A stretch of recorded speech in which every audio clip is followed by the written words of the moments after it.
buenas tardes, amigas y amigos. Bienvenidos a este su espacio Silvia en Perspectiva, su revista semanal de variedades. En esta oportunidad tendremos para ustedes dos interesantes entrevistas con el doctor Nelson Hernández Basilio y con el joven político Vicente Sánchez Enrique. Esperamos sea del agrado de todos ustedes el contenido que les hemos preparado para esta tarde. Bienvenidos. En Silvia en Perspectiva, nuestro comentario.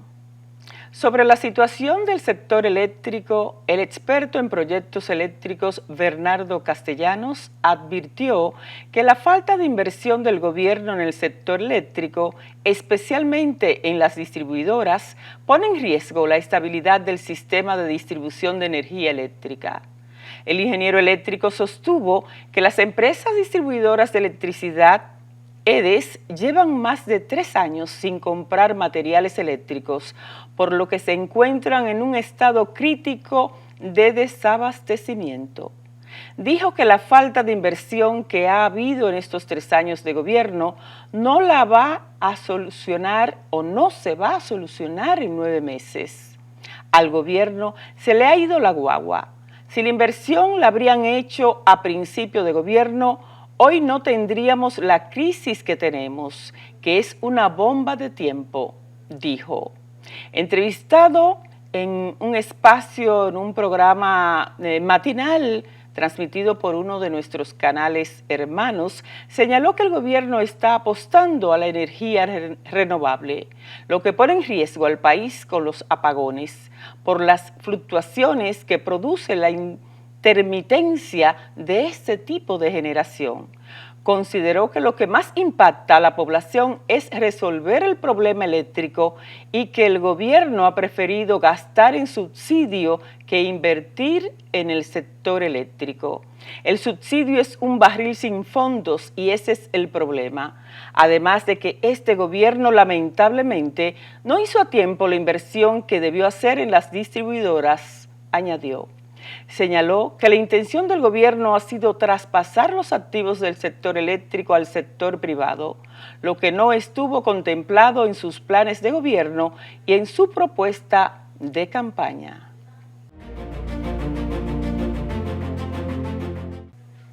En Silvia en Perspectiva, algunas informaciones en el orden local. El Partido Revolucionario Dominicano que preside Miguel Vargas Maldonado continuó realizando diversas actividades, pero muy en especial las juramentaciones de personas que se están acercando y que quieren pertenecer al Partido Blanco. Y el pasado jueves estuvo Miguel Vargas en la Casa Nacional del partido juramentando a una serie de pastores que con muchos de los miembros de sus iglesias pues se están acercando al Partido Revolucionario Dominicano para tener un presidente distinto. Veamos algunas imágenes y un cortecito de la participación en este acto del jueves pasado de juramentación en la Casa Nacional del PRD.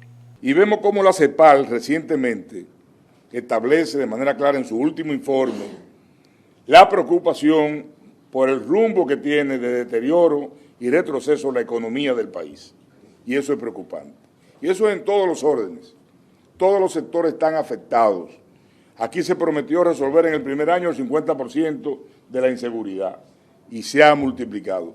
Y resulta que dicen mentiras de este tamaño, pero la realidad lo golpea. Recientemente vi al propio presidente decir que aquí ha bajado un 40% la criminalidad y esa misma noche le mataron 17.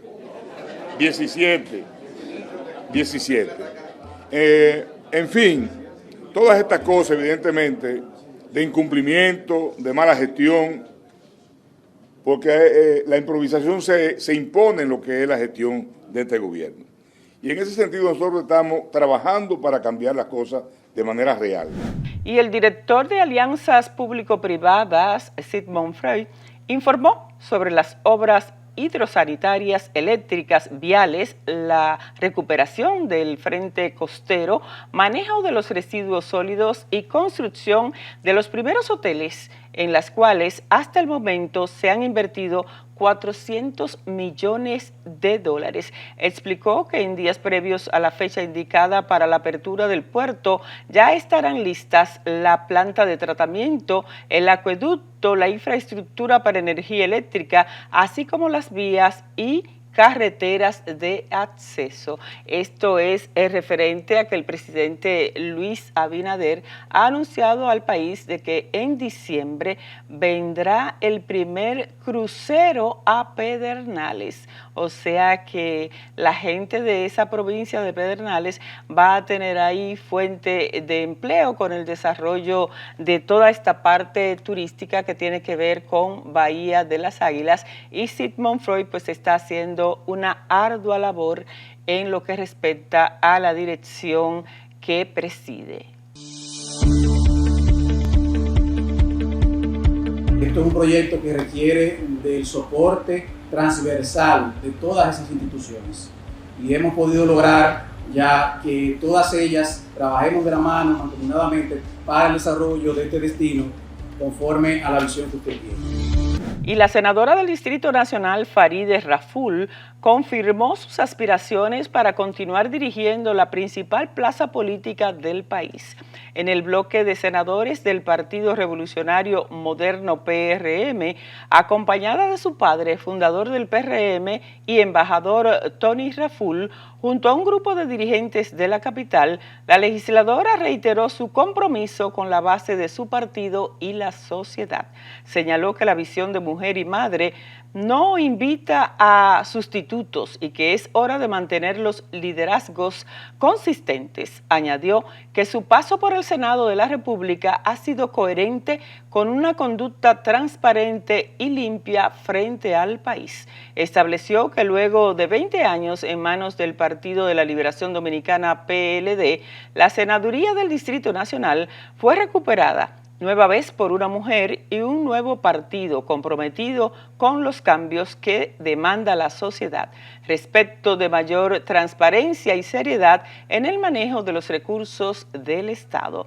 A la política me vincula la sensibilidad social, la historia y el presente histórico, la lucha soterrada de algunos oportunistas, las ambiciones que despiertan a veces toda la lucha de intereses que se dan en la política, en la lucha por el ascenso social, puede llevar a algunos a olvidar los fundamentos de la historia dominicana, embriagados a veces de prepotencia y mudanzas ideológicas, distorsionando la competencia por la plaza del Distrito Nacional en el próximo torneo electoral. También Farideh, la senadora, señaló que hace meses las altas autoridades de su partido reservaron la senaduría de la capital para ella, basado en las encuestas partidarias y liderazgo que la sitúan hoy entre un 49 y un 55% de intención de voto. Desde entonces ha trabajado incansablemente en barrios y sectores de la capital, pronunció en rueda de prensa la senadora y aspirante a la misma posición, Farideh Raful. Reitero mi respeto al compañero presidente Luis Abinader, hombre de realizaciones sociales con rango histórico al frente de la nación, así como a mi partido, el Partido Revolucionario Moderno. No es hora de aparentes conveniencias, sino de prioridades y compromisos sellados en la tribuna pública, en la defensa del Partido Revolucionario Moderno como vehículo del cambio, en la lucha contra la corrupción, en el Senado de la República, en los barrios de la capital, en la defensa de los derechos y valores de la mujer dominicana y una moral incuestionable que tenemos como dirigente política.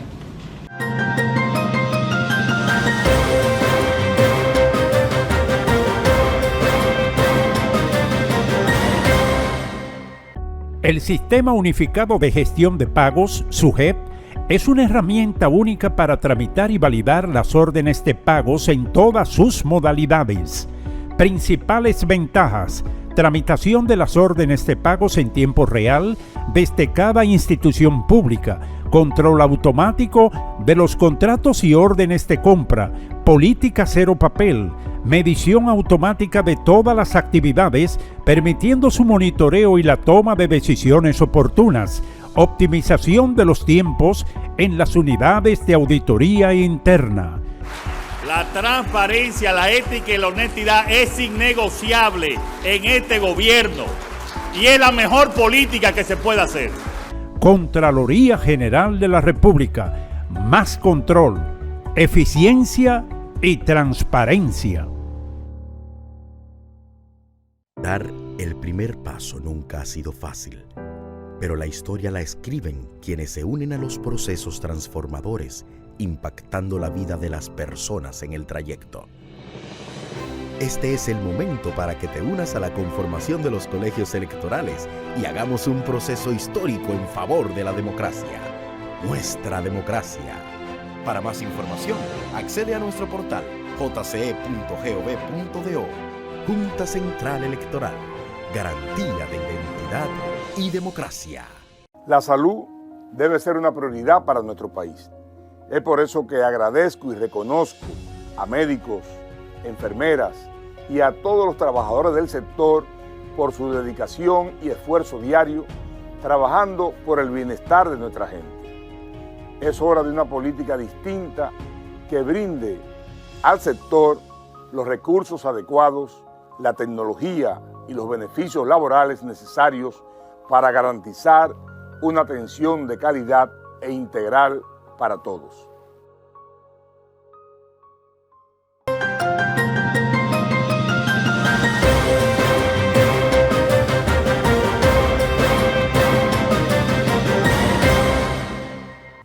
Amigas y amigos de este su espacio Silvia en Perspectiva, tal y como les habíamos anunciado y prometido, tenemos ya con nosotros pues al doctor Nelson Hernández Basilio.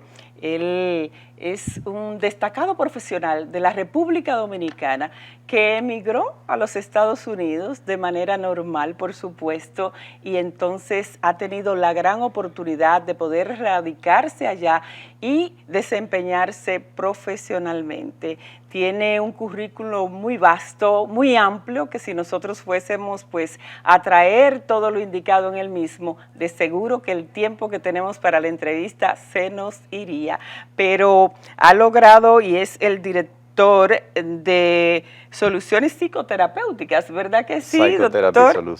Solution, así mismo. Solution. Entonces nos va a hablar de todo eso, pero vamos a darle primero la bienvenida. Primera vez que viene a este espacio, pero es la primera de seguro de muchas. Bienvenido. Muchas gracias por tenerme aquí esta tarde. Es un placer compartir contigo y sobre todo quiero agradecerte haberme dado esta oportunidad de poder presentar algunos de mis conocimientos al pueblo dominicano y a todas las personas que te ven en este prestigioso programa semanalmente. Muchas gracias. Debo decir, para remontarnos un poquito a la historia muy reciente, que le conocí siendo un teenager realmente, un jovencito que iba subiendo, pero era maestro. Era maestro en ese entonces porque fui su alumna, muy orgullosa de haberlo sido, con esos valores y esa profesionalidad desde siempre y ahora más. Bueno, es importante aclarar que me conociste siendo un jovencito, pero sí, tú eras una pequeña niña, asistías a la escuela todavía y éramos maestros en esa ocasión. Después de ahí han pasado algunas cosas. Así es. ¿Cómo logra Nelson Hernández irse a Estados Unidos, pero poder allá desarrollarse en un ambiente que sabemos es un poco difícil poder radicarse profesionalmente y además implementar una clínica, ¿verdad que sí? Un centro. Así es. Un centro. ¿Cómo fue eso? Así es. ¿Cómo lo recibe la población allá? No, perfectamente, pero es una historia larga que no vamos brevemente, nada. Sí, que no vamos a entrar en detalles, pero estuvimos en España primero, fuimos a completar un PhD en el área de psicología clínica en la Universidad Complutense y bueno, debido a situaciones que eso sería lo que se extendería, que no vamos a explicar aquí, debimos seguir la ruta hacia Estados Unidos, donde luego de muchos años pudimos establecernos ya con licencia para ejercer en el área de terapia y finalmente pues individualizarnos en esos servicios, creando nuestra propia agencia para dar servicios a diferentes sectores, fundamentalmente bajo contrato del estado de New Jersey por una organización. Que allá que está precisamente el centro, ¿verdad? Exactamente, en el estado de New Jersey. El estado de New Jersey tiene una estructura que desde el Departamento de Estado mantiene programas como División de Servicio a la Familia, otro programa que se llama Perform Care en inglés, que significa hacer servicios, cubre todas las áreas de salud mental, y contrata personas con sus licencias para ejercer en Estados Unidos como terapia a la familia. Así que ¿Tiene un equipo usted de trabajo que le acompaña allá en el centro? Correctamente, sí.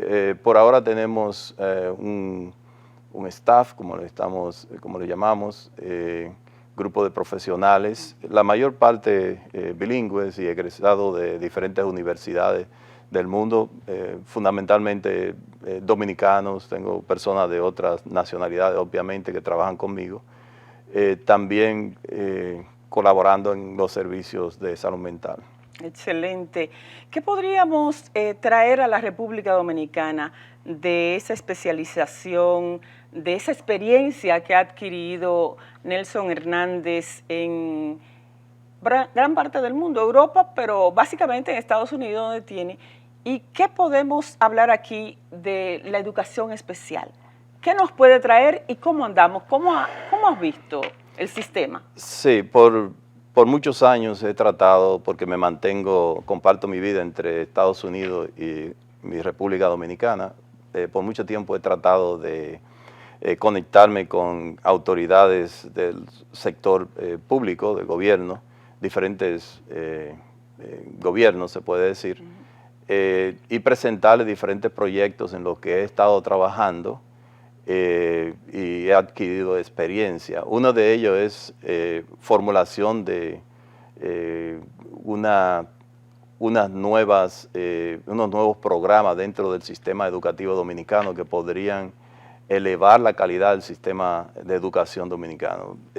Antes de irme, fui maestro, como has mencionado, y tuve la experiencia, porque además de eso estuve en los sindicatos de maestros y siempre salí, estoy hablando de muchos años atrás, y salí de retorno, algunos cambios, pero no significativos desde todos esos años que han pasado. Y cuando usted se marchó de nuestro país a procurar, ¿verdad?, avanzar, no tenía un presupuesto educación como lo logró después, el 4% del PIB, que fue en base a muchas manifestaciones de las sombrillas amarillas, como se le llamaban, y se logró ese 4%. Sin embargo, hay una queja de que aún recibiendo esa parte tan significativa económicamente del PIB, pues no se han hecho las cosas que deben hacerse en materia de educación. Bueno, según diferentes organizaciones internacionales avaladas por la UNESCO, que han hecho investigaciones profundas, se entiende que sí, la educación necesita ser soportada por un poder económico, obviamente, para suplir todas las necesidades, pero básicamente esto no va a hacer lo que va a producir los cambios dentro de la calidad del sistema. No es la parte económica en sí. No necesariamente, aunque es un componente muy importante y se ha dado el primer paso. Ahora es cómo utilizar esos recursos de manera inteligente. Y si tratamos de inventar la rueda, vamos a estar perdiendo tiempo, porque ya todo está hecho hasta el momento.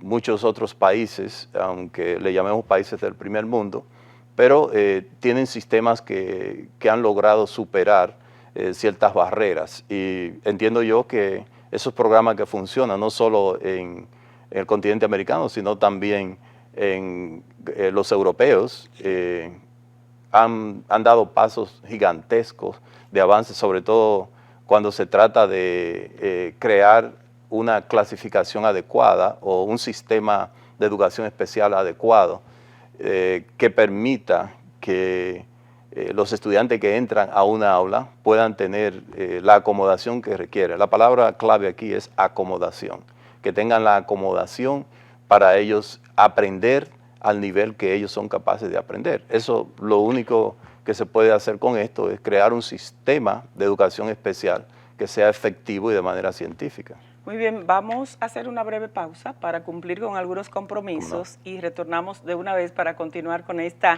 interesante conversación.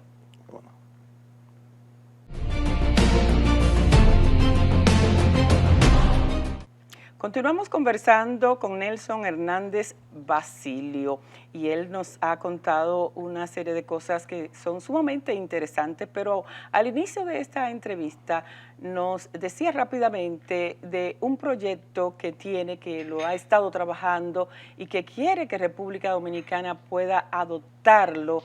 Ha tocado en diferentes gobiernos para que el Ministerio de Educación, básicamente, ¿verdad?, pueda asumirlo. Vamos, ¿puede por favor indicarnos más detalles sobre el proyecto? Realmente, ¿qué es lo que ha pasado con la parte gubernamental que no se ha podido introducir y qué se puede hacer? Correcto, no podría decir qué es lo que ha pasado porque no tengo ese poder ni la capacidad para hacer un estudio dentro del sistema de educación actual. Cierto. Y decir esto es lo que ha fallado o no ha fallado. Lo que sí puedo decir es que en diversas ocasiones he contactado y me he reunido con funcionarios de alto nivel del Ministerio de Educación Superior y Educación, y me han requerido que le presentara un proyecto. El proyecto siempre se ha quedado al final porque luego no recibo la llamada, no recibo la invitación para hacer la presentación de este proyecto. Una de las situaciones que he tratado de insistir en cómo se podría implementar un sistema de evaluación adecuado dentro de la población estudiantil que tenemos, de manera que puedan ser reconocidos en sus capacidades y darle el lugar apropiado dentro del sistema escolar. Para eso se va a requerir obviamente mucha voluntad y una gran apertura. Yo sé que existen organizaciones que se dedican, que están trabajando con el Ministerio de Educación y que se dedican a hacer investigaciones. Yo no entiendo todavía, esa sería la respuesta, no entiendo todavía por qué no se ha implementado un plan a nivel nacional donde se cree educación especial de manera oficial, sustentado por leyes. Esto también podría ser una iniciativa del Congreso. Obviamente, nunca ha sido fácil, nadie dice que va a ser fácil. Hemos escuchado sobre las leyes que soportan ahora mismo la condición de autismo, pero no la veo muy claro, honestamente. Recientemente desde mi punto de vista profesional no lo veo muy claro. Puedo decir que los mismos Estados Unidos, que es el lugar donde me he desarrollado, la historia de ellos es que en el 1893, en Massachusetts, una corte decidió que había un estudiante que no tenía la capacidad para aprender y fue sacado, fue dejado porque tenía un pobre rendimiento. Eso pasó en el 1893. Luego, más adelante, en el año 1954, alguien presentó fuertemente, ese caso se llamó Browns y la Junta de Educación. Browns en contra de la Junta de Educación. Por los años el caso, entonces. Claro, entonces esta persona tuvo un caso bastante fuerte y demostró que todas las personas, todos los niños tenían derecho a la educación. Fueran estos autistas, tuvieran retraso intelectual, como le llamamos hoy en día, sean estos que le faltara un pie, que le faltara una mano, que el sexo, cualquier raza, todos tenían derecho a la educación. Es algo que está consignado. Que no existiera la discriminación en ninguno de los casos. En ninguno de los casos. Y no fue hasta el 1974 cuando los Estados Unidos, ya a través del Congreso, crea una ley de protección donde ya todos los niños, toda la población tiene acceso y derecho a participar en el sistema de educación pública. No importa, entonces es obligación del Estado proporcionar las acomodaciones a cada uno de esos individuos para que ellos puedan educarse. Todo el mundo tiene derecho a la educación. Así es. Y eso está consignado. República Dominicana es uno de los... lo establece. Correctamente. Entonces nos cansamos de hablar de PISA, de los resultados de los exámenes internacionales. Y una alarma siempre que se dan esos resultados de PISA. Correctamente, que el rendimiento académico de la República Dominicana, sobre todo en las áreas de matemática, ciencias y lectura, es pobre y caemos dentro de los más pobres de todos los países del mundo. Pero nadie se ha puesto a pensar si esa población que es examinada es una población que tiene la capacidad de aprender de igual manera. Entonces, estudios que hay que hacer. Por eso, es ahí donde radica la importancia de crear un sistema de educación especial, donde esos niños cuando ingresan a la escuela, que no están dando un rendimiento académico apropiado, sean evaluados. ¿En Estados Unidos así lo hacen? Claro, no solo en Estados Unidos, otras partes del mundo, España, que tengo la experiencia también, y la mayor parte de los países que se han movido en el área de educación han tenido que hacer eso. Porque si usted no determina cuál es la capacidad de aprendizaje que tiene un niño, usted no lo puede sentar allí con un grupo de 50 o 30 o lo que sea, a enseñarle igual. No va a rendir igual. No, puede ser que tengamos a un niño, le llamamos molestoso, pero atrás de eso puede haber un diagnóstico de déficit de atención. ¿Qué fue lo que pasó con el niño del 1800, el Brown? Correctamente, correctamente. Entonces, si no determinamos la capacidad de aprendizaje de un niño, no podemos decirle que el niño es malo, que no estudia, que no aprende.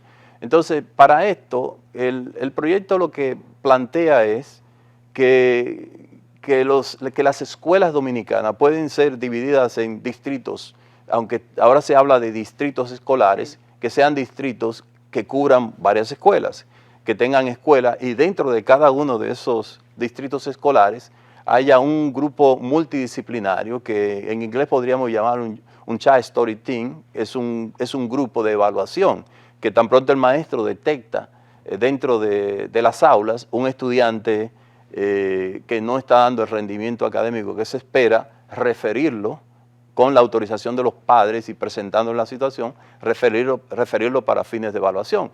Eso llevaría a que el sistema escolar tenga dentro de esos pequeños distritos también escuelas especializadas que puedan recibirlo en el caso de que ese sea la acomodación que necesita ese niño.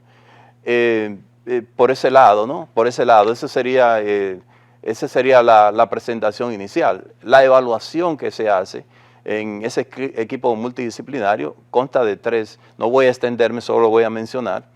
En primer lugar, se debe hacer un estudio psicológico del niño. Eso va a medir su coeficiente intelectual, además de otras condiciones de salud mental que pueda haber, que pueden estarlo afectando. El otro examen, son 3 exámenes, 3 áreas. La segunda área que se debe ver es la académica, que parte él está teniendo problemas, porque a veces un niño tiene problemas en matemática, no tiene problemas en lenguaje, en naturales y eso. Entonces podríamos conocer exactamente qué tipo de diagnóstico o qué tipo de programa individualizado se va a hacer. Y la tercera sería un estudio psicosocial.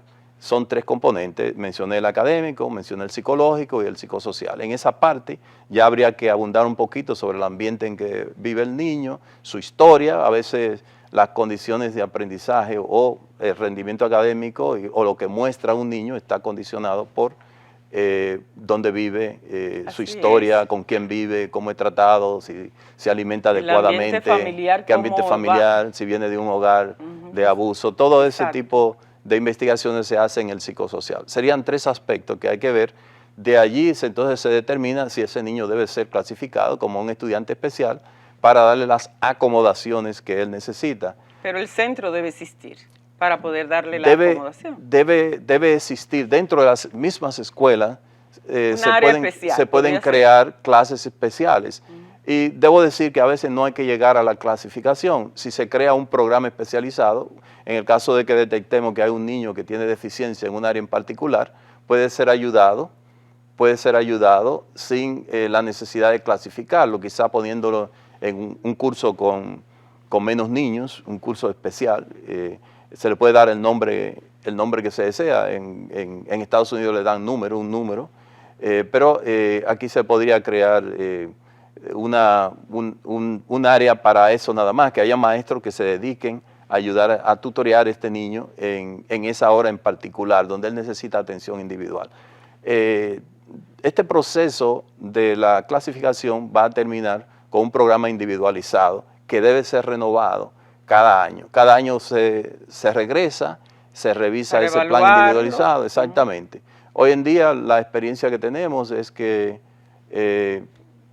muchos de nuestros compañeros maestros no entienden esa situación, por lo que en esa parte debe haber mucho entrenamiento. Eso sería lo primero que habría que hacer. Lo primero que habría que hacer es mucho entrenamiento, explicarle a los maestros y enseñarle a aquellos que necesitan ese refuerzo qué es la educación especial, cómo funciona la educación especial, los derechos que tienen esos niños. Este proyecto obviamente debe ser avalado y debe ser ya mandatorio, sí, se puede decir. Nos imaginamos, maestro, que debe ser muy regulado, o sea, como dijo usted, que el Congreso pueda aprobar una legislación para que se trabaje en ese sentido. El tiempo se nos ha terminado, pero lo que sí quiero decirle antes de que podamos concluir la entrevista es que nos ofrecemos, no tenemos, ¿verdad?, qué sé yo, esa influencia a nivel gubernamental, pero a través de nuestro espacio y en las diligencias que también podamos hacer como persona, a tratar de proyectar este proyecto, valga la redundancia, que usted trae para la República Dominicana, que se le debe prestar atención porque va a ser de beneficio para todas las familias, no solo para el niño o la niña que viva esa situación, sino para toda la familia. Gracias por haber aceptado nuestra invitación. Muchas gracias por invitarme. Queda abierta para que podamos hablar más amplio sobre eso y ver qué se ha podido hacer y la acogida que ha podido tener. Estaría encantado de regresar a su programa. Muchas gracias, Silvia. Te agradezco que me haya invitado. Cómo no, a usted. Ustedes, amigas y amigos, continúen con nosotros, que hay más contenido de interés.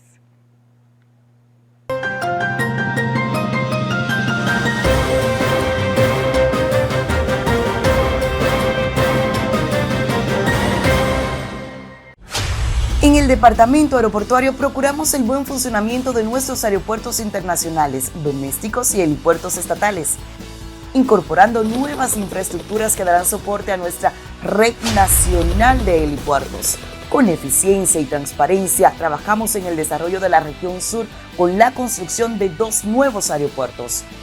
Y con el rescate de nuestras terminales domésticas, hemos reactivado la aviación privada no comercial. Definitivamente esto es cambio. Trabajamos para ti. Departamento Aeroportuario. Dar el primer paso nunca ha sido fácil, pero la historia la escriben quienes se unen a los procesos transformadores, impactando la vida de las personas en el trayecto. Este es el momento para que te unas a la conformación de los colegios electorales y hagamos un proceso histórico en favor de la democracia. Nuestra democracia. Para más información, accede a nuestro portal jce.gov.do. Junta Central Electoral. Garantía de identidad y democracia.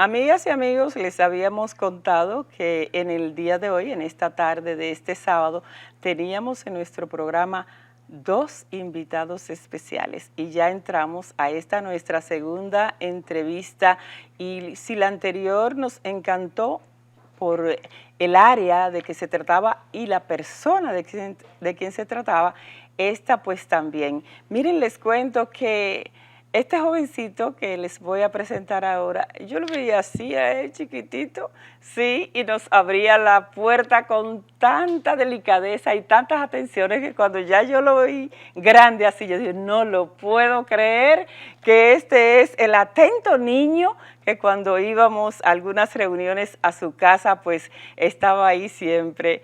Vicente Sánchez Enríquez, buenas tardes, bienvenido a Silvia en Perspectiva, qué gusto, qué placer. Bueno, el placer es mío, verdaderamente, que sí, Silvia, poder acompañarte, una persona que desde muy pequeño he visto con muy buenos ojos y de admiración también, ¿por qué no? Poder hoy estar aquí compartiendo contigo y con toda tu audiencia, para mí es un placer. Los televidentes que siguen este espacio saben que me encanta dar oportunidad a la juventud. Yo creo que precisamente es esa juventud del presente y es el futuro de la nación, y por eso siempre tratamos de que este espacio pueda estar para ustedes los jóvenes. Vicente, pues ya te tenemos todo un hombre, ya estás inclusive muy ligado a la política. A mí me dicen, no, porque ya él está participando en política. Yo no, él no está participando ahora porque desde niño yo lo veía a él en esas acciones, aunque obviamente por la edad no podía, ¿verdad? Algunos escenarios. Viene de unos padres que han sido políticos todo el tiempo, incluso de tus abuelos también, pero sí quisiéramos saber ¿qué te llama de la política? Porque vemos muchos jóvenes que sus padres o sus familiares son políticos, pero ellos no quieren incursionar en la política. Cuéntanos de ti, ¿qué te atrajo realmente? Bueno, mira, Silvia, yo desde muy temprano desperté y descubrí mi vocación. A los 14 años ya yo incursioné en una fundación llamada Sueño Joven, donde todos los diciembre, todos los inicios de año escolar, hacíamos recolecta entre los amiguitos, y buscábamos de la merienda, sacábamos un pedazo y así podíamos hacer recolectas y íbamos a llevarle una mano amiga a los jóvenes más necesitados al inicio del año escolar y los diciembre juguetes también. A partir de ahí yo fui cultivando esa vocación de servicio, esa vocación de extenderle la mano al prójimo, a quien verdaderamente lo necesita. Y conforme fue pasando el tiempo, fui formándome también, me gradué del colegio. Si eres abogado. Me gradué del colegio, después me gradué de abogado a mis 20 años y después fui fuera del país a seguirme preparando. Tienes un máster en telecomunicaciones, ¿verdad que sí? Así es, una maestría en Derecho de las Telecomunicaciones, Sociedad de la Información, Protección de Datos, Ciberseguridad y Comunicación Audiovisual. Excelente. En la Tema del momento. Así es, así es. Temas de los cuales nosotros como país necesitamos mucha innovación en nuestro sistema jurídico. Así es, así es. Hay que regular muchas cosas ahí. Así es. Hay que regular. Pero también eres abogado, tienes ese máster y todo, pero ahora eres precandidato a diputado por una circunscripción nada fácil, que es la 1, donde has crecido, es cierto. Ustedes tienen realmente una base fundamental que haberlo vivido siempre, pero muchísimos candidatos y candidatas veo que andan por ahí. Cuéntanos, ¿cómo van esas aspiraciones y qué tal lo has hecho a nivel de la base, de la gente? Bueno, mira, es cierto, existen muchísimos buenos candidatos en la circunscripción. Yo me siento orgulloso de pertenecer a mi circunscripción donde existen tantos buenos candidatos. Eso significa que la política ha ido mejorando. Y eso solamente nos compromete a nosotros a hacerlo aún mejor para poder brindarle a una propuesta a la ciudadanía mejor aún que ya la buena que le presentan los otros precandidatos.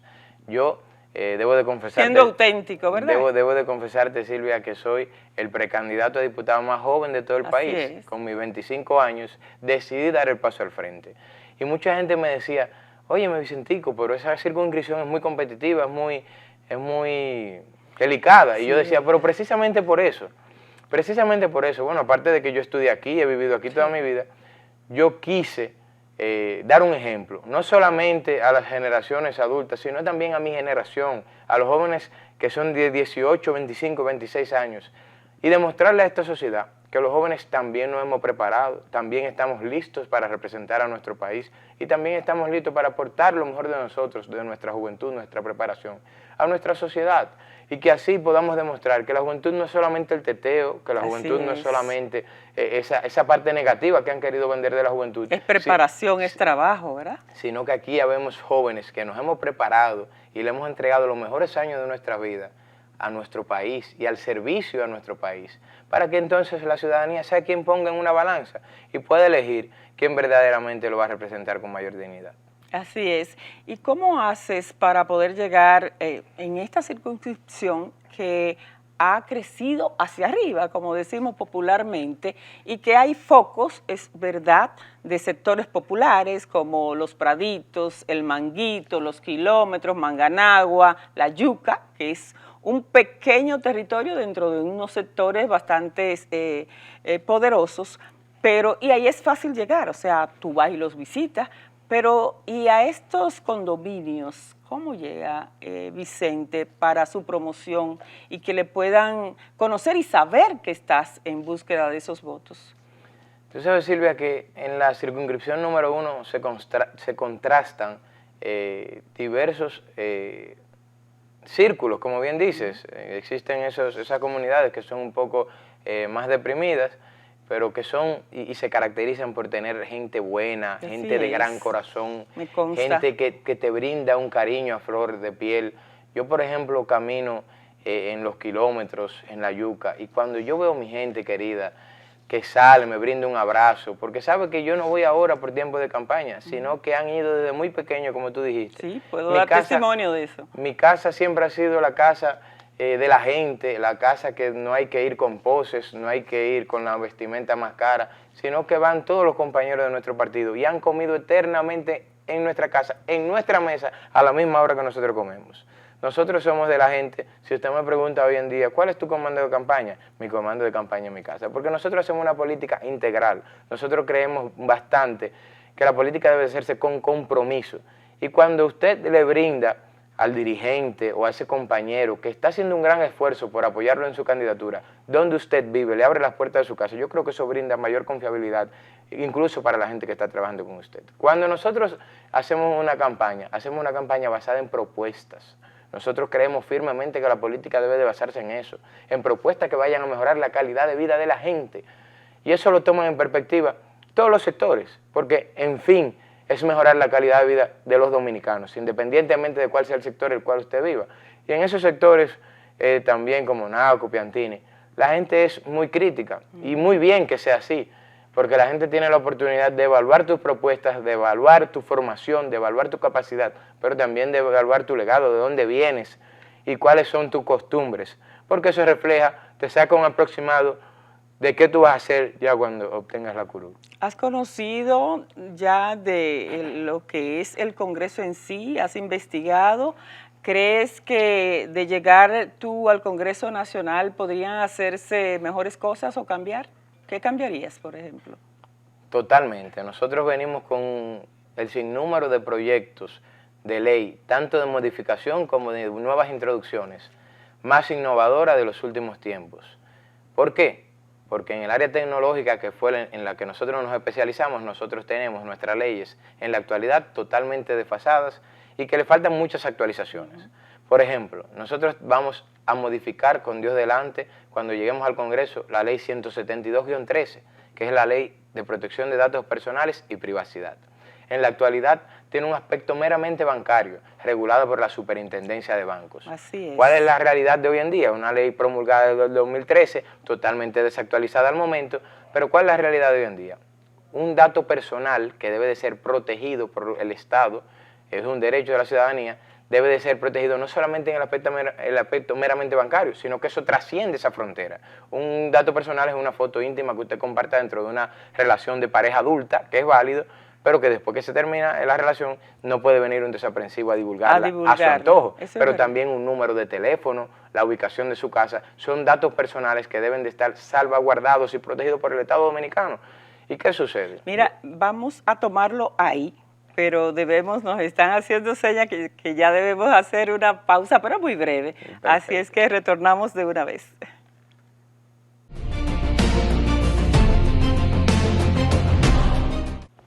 Continuamos conversando con el joven dirigente político, abogado de la República Dominicana, Vicente Sánchez Enríquez, precandidato a diputado por esta circunscripción número 1 del Distrito Nacional.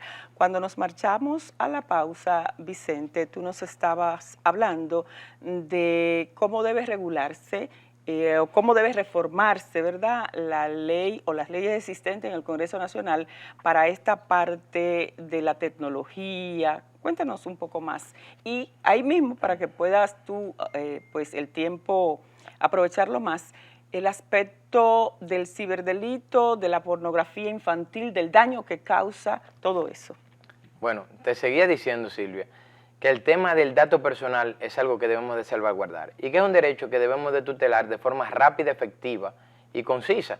¿Por qué? Porque en la actualidad, en el momento que a un ciudadano dominicano se le violan sus datos personales, la herramienta que tiene disponible a la mano es contratar un abogado e ir a un tribunal de la República. Por ejemplo, en el caso tuyo, que eres una figura pública, con los deepfakes, que son las falsificaciones profundas que son permitidas ahora por la inteligencia artificial, que es muy positiva para una cosa y muy negativa para otra, te ponen en participar en un video pornográfico. Tú eres una personalidad ya conocida, pero sin embargo con esa falsificación profunda, utilizando la inteligencia artificial, te ponen que es imperceptible a los humanos darse cuenta que verdaderamente no eres tú. Pero con tu cara y los movimientos precisos, dice todo el mundo, Silvia participó en un video pornográfico y nosotros la vimos. Y es ella. No hay quien le nosotros saque la de ahí. vimos. Exactamente. ¿Qué sucede? Silvia se da cuenta, contrata un abogado y van a un tribunal para que quien difundió ese video tenga consecuencias y pare la difusión de ese video. Pero un tribunal de la República tiene una mora judicial mínima de 3 años, Silvia. Eso hay que modificar. En 3 años tu imagen va a estar totalmente Ya, devastada. dañada. Cuando venga un tribunal a dictar que se suspenda la difusión de ese video, ya tu imagen va a estar muy afectada y la gente incluso va a estar ya convencido de que fuiste tú. ¿Qué yo propongo? Una agencia dominicana de protección de datos personales que de forma rápida y efectiva, sin necesidad de contratar un abogado, el ciudadano se dirija allá en el momento que identifique que sus datos personales han sido violados y pueda pararse de forma inmediata, rápida y concisa la difusión de dicho ciberdelito. Con esto, ¿qué evitamos? Que cuando se para de forma rápida la difusión de un contenido falso, de un dato personal, que usted no ha dado el consentimiento que se difunda, ahí sí tenemos respuesta rápida, eficiente, que va a evitar que llegue a la colectividad. Y ahí sí tenemos y el régimen de consecuencias que se aplique, ¿verdad? Y ahí tenemos un régimen de consecuencias que podemos aplicar de forma rápida y efectiva, porque Excelente. así también se va creando un precedente que los otros van a decir, espérate, pero ya aquí se está tutelando este derecho. Porque incluso con los canales de YouTube, que hoy en día también tenemos que regular, vemos que se lanzan al aire muchas ofensas, se lanzan muchas acusaciones de formas alegres, pero cuando usted se va a una ley que pueda perseguirlos, a ellos como plataforma, over the top se llama, la plataforma que están en las redes sociales. Tienen que ajustarse. Tenemos que no tenemos una ley específica que lo persiga, porque la ley que tenemos es para radiodifusión de telecomunicaciones, de Radio, emisoras, radio, televisoras, pero para esos canales de YouTube no lo tenemos todavía tutelado. Nosotros tenemos que tener, porque nuestros jóvenes viven atentos a esos canales de YouTube. Nosotros tenemos que salvaguardar. Esa es la nueva forma de comunicación y tenemos que estar conscientes de ello. Entonces tenemos hay que proteger. tenemos que entender eso, Silvia, pero también tenemos que proteger a nuestros menores. Nosotros tenemos nuestros menores que viven en la gran parte del tiempo conectados a un dispositivo inteligente, conectados a una tablet, a una computadora, y a veces no le damos la supervisión que necesitan. Los padres nos descuidamos. Y hay gente dañina ahí en esas redes. Y la gran cantidad de ciberdelitos que pueden cometer con nuestros menores es enorme. Nosotros tenemos que crear conciencia ciudadana, pero también leyes que vayan a proteger a nuestros menores de dichos ciberdelitos de forma rápida y concisa.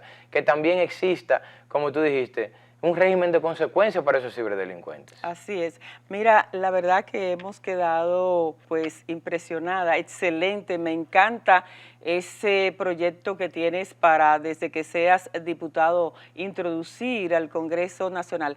pero no sé si lo has estado haciendo. Creo que a través de fundaciones, de las de ustedes, de otras que puedan existir en los sectores también, puedes llevar esas charlas, talleres, conferencias sobre eso a las y los jóvenes de la República Dominicana, y creo que dará muy buenos resultados también, amén, por supuesto, de buscar ya establecerte en el Congreso y llevar el anteproyecto para que se convierta en ley. Hablemos ahora, Vicente, del gobierno. ¿Cómo ve la marcha de este gobierno del presidente Luis Abinader, que es el gobierno del PRM, del cual ustedes, tu familia, son dirigentes? Pero ¿cómo ha visto el cambio real que en campaña pues se enarboló y se prometió? Bueno, fíjate, yo y mi generación vemos un presidente que ha querido hacer las cosas distintas, que ha querido venir marcando un precedente, ha querido venir a dejar un legado de honestidad, de rectitud, de que las cosas dentro de la política se pueden hacer bien y de que se puede salir de las posiciones mirando a la cara a la gente, sintiéndose bien sin tener que mirar hacia abajo. Tenemos un presidente que ha venido a brindarle a un país un ministerio público independiente. Tenemos un presidente que ha venido a escuchar al pueblo dominicano, en contraste con el pasado, que teníamos presidentes que se hacían de la vista gorda ante las problemáticas que una sociedad le exigía, que le exclamaba. Tenemos un presidente que ahora incluso ha puesto la semanal para estar en constante comunicación todas las semanas con la prensa, exponiéndose a las preguntas que desee la prensa, y eso ha venido a marcar un hito histórico dentro de lo que es la política dominicana, y también un precedente muy positivo para las generaciones que vamos subiendo y que vemos ejemplos como estos. Pero esto, en el caso del presidente, y creemos, Vicente, que tiene todas las buenas intenciones, pero también somos de opinión, y mucha gente lo hemos escuchado en estos días, que hay funcionarios que no los están ayudando. Por ejemplo, en el área del aspecto de la seguridad ciudadana, del control de precios, han habido la parte del sector educación, es un puntito que el presidente Abinader creemos debe prestarle en estos momentos mucha atención, porque están causando mucho ruido con estas situaciones. Por ejemplo, ahora lo de los libros de textos y los errores hasta gramaticales que tienen.